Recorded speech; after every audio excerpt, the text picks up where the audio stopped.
Hi friends, welcome to സാക്ഷി kitchen. ഇന്ന് നമുക്ക് സ്നാക്സ് റെസിപ്പി ചെയ്യാം. സ്നാക്സ് തയ്യാറാക്കി എടുക്കാനായിട്ട് ഒരു നേന്ത്രപ്പഴം എടുത്തിട്ടുണ്ട്. നല്ലോണം പഴുത്ത പഴം നോക്കി എടുക്കുക കേട്ടോ. ഇനി ഇത് നമുക്ക് ചെറുതായിട്ട് കട്ട് ചെയ്ത് എടുത്തിട്ട് വരാം. ഇവിടെ പാൻ വെച്ച് ചൂടായിട്ടുണ്ട്.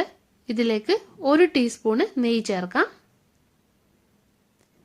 നെയ്യ് ഒന്ന് ചൂടായിട്ട് വരുമ്പോൾ കട്ട് ചെയ്ത് വെച്ചിരിക്കുന്ന നേന്ത്രപ്പഴം ചേർത്ത് കൊടുക്കാം.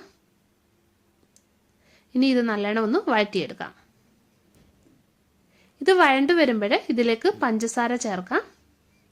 മധുരത്തിന് ആവശ്യമായിട്ടുള്ള പഞ്ചസാര ചേർക്കാം. ഞാനിവിടെ 3 സ്പൂൺ പഞ്ചസാര ചേർത്ത് കൊടുത്തിട്ടുണ്ട്. ഇനി ഇത് ഇളക്കി കൊടുക്കാം. പഞ്ചസാരയൊക്കെ അലിഞ്ഞു വന്നിട്ടുണ്ട്. ഇതിലേക്ക് ഇനി നമുക്ക് കാഷ്യൂ നട്ട് ചേർക്കാം. നിങ്ങൾക്ക് ഇഷ്ടമുള്ള നട്ട്സ് ചേർത്ത് കൊടുക്കാവുന്നതാണ്. ഇനി ഇതൊന്ന് വഴറ്റിയെടുക്കാം. ഇതിലേക്ക് 1/4 കപ്പ് റവ നമുക്ക് ചേർക്കാം. ഇനി ഇതൊരു 2 മിനിറ്റ് വഴറ്റാം. അപ്പോൾ ഇതായി വന്നിട്ടുണ്ട്. ഈ സമയത്ത് ഇതിലേക്ക് 1/2 കപ്പ് പാല് ചേർക്കാം. നല്ലോണം ഒന്ന് ഇളക്കി കൊടുക്കാം. ഇതിലേക്ക് കുറച്ച് ഏലക്കാപ്പൊടിയും കൂടെ ചേർക്കുവാണ്. ഇളക്കി കൊടുക്കുക.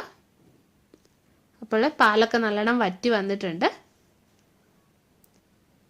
ഇത് പാനിൽ നിന്ന് വിട്ട് വരാൻ തുടങ്ങിയിട്ടുണ്ട്. ഈ സമയം നമുക്ക് ഫ്ലെയിം ഓഫ് ചെയ്യാം.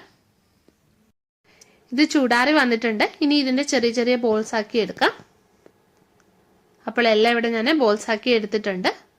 ഇനി ഇതൊന്ന് ഷാലോ ഫ്രൈ ചെയ്തെടുക്കണം. അതിനായിട്ടൊരു പാൻ വെച്ച് ചൂടായിട്ടുണ്ട്. ഇതിലേക്ക് നമുക്ക് 1 ടീസ്പൂണ് നെയ്യ് ഒഴിച്ചു കൊടുക്കാം. നെയ്യുടെ ടേസ്റ്റ് ഇഷ്ടമല്ലാത്തവർ ഏതെങ്കിലും ഓയിൽ ഒഴിച്ചു കൊടുത്താൽ മതി.